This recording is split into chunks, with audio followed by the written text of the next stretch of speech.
লক্ষ্মীর ভান্ডার প্রকল্পের উপভোক্তাদের জন্য বড় ঘোষণা। কথা রাখলেন নতুন মুখ্যমন্ত্রী শুভেন্দু অধিকারী মহাশয়। পশ্চিমবঙ্গে চালু হচ্ছে অন্নপূর্ণা ভান্ডার। রাজ্যবাসীর জন্য এবার বড়সড় উপহার। আজ এই প্রকল্প নিয়ে হয়ে গেল বড় ঘোষণা।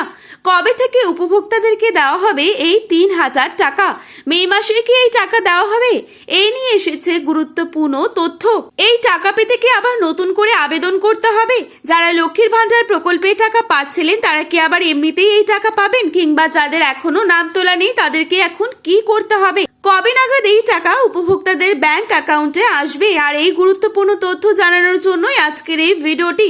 তার আগে বলে রাখি, আপনাদের জন্য কিন্তু আমরা প্রতিদিন এরকমই গুরুত্বপূর্ণ খবরের আপডেট নিয়ে আসবো। তাই এরকমই গুরুত্বপূর্ণ আপডেট পেতে অবশ্যই আমাদের চ্যানেলটি সাবস্ক্রাইব করে পাশে থাকা বেল আইকনটিকে প্রেস করে রাখবেন। মুখ্যমন্ত্রী হয়ে কথা রাখলেন শুভেন্দু অধিকারী। এখন থেকে প্রতি মাসে কিন্তু মা বোনেরা পেয়ে যাবেন নিজেদের ব্যাংক অ্যাকাউন্টে ৩,০০০ টাকা করে। লক্ষ্মীর ভান্ডার প্রকল্প বন্ধ করে চালু হবে খুব শীঘ্রই অন্নপূর্ণা যোজনা। যারা যারা লক্ষ্মীর ভান্ডার প্রকল্পে ১,৫০০ টাকা করে পাচ্ছিলেন তারা কিন্তু এবার অতিরিক্ত আরো ১,৫০০ টাকা পেয়ে যাবেন। অর্থাৎ নিজেদের ব্যাংক অ্যাকাউন্টে ঢুকে যাবে ৩,০০০ টাকা প্রতি মাসে। ১১ই মে সোমবার নতুন মন্ত্রিসভার বৈঠক হয়ে যায়। তারপরে কিন্তু শুভেন্দু অধিকারী মহাশয় ঘোষণা করে দেন যে রাজ্যে চালু হচ্ছে অন্নপূর্ণা ভান্ডার। এখন দেখে নিচ্ছি যে নতুন করে আপনারা কিভাবে এই টাকা পেতে পারেন। এই ক্ষেত্রে এক কথায় বলা যায়, কিছু কিছু মহিলাদেরকে আবেদন করতে হবে এবং কিছু কিছু মহিলাদেরকে আবেদন করতে হবে না।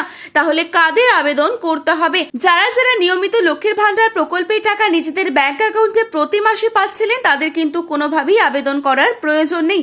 তাদের সমস্ত তথ্যই কিন্তু নবান্নে মজুদ রয়েছে। আপনাদের আগের ব্যাংক অ্যাকাউন্টে যেসব তথ্য আছে তা কিন্তু স্থানান্তরিত করা হবে অন্নপূর্ণা ভান্ডার যোজনায়। অর্থাৎ এই সমস্ত মহিলাদের আবেদন করার কোনো প্রয়োজন নেই। তো কাদের কাদের এবার আবেদন করতে হবে চলুন তাই দেখে নিচ্ছি। যারা কিনা ভোটের আগে লক্ষ্মীর ভান্ডার প্রকল্পের জন্য আবেদন করেছিলেন এবং তাদের আবেদন কোনো কারণে মঞ্জুর হয়নি, তাদেরকে কিন্তু আবার নতুন করে ফর্ম ফিল আপ করে অন্নপূর্ণা ভান্ডারের জন্য আবেদন করতে হবে। পাশাপাশি যারা এখনো নতুন, যারা লক্ষ্মীর ভান্ডার প্রকল্পের জন্য আবেদন করেননি তাদেরকে আবেদন করতে হবে। আবার এমনও কিছু মহিলা রয়েছেন যারা কিনা আগে লক্ষ্মীর ভান্ডার টাকা পেতেন কিন্তু কয়েক মাস ধরে পাচ্ছিলেন না, তাদেরকেও আবার নতুন করে অন্নপূর্ণা ভান্ডার প্রকল্পের জন্য আবেদন করতে হবে।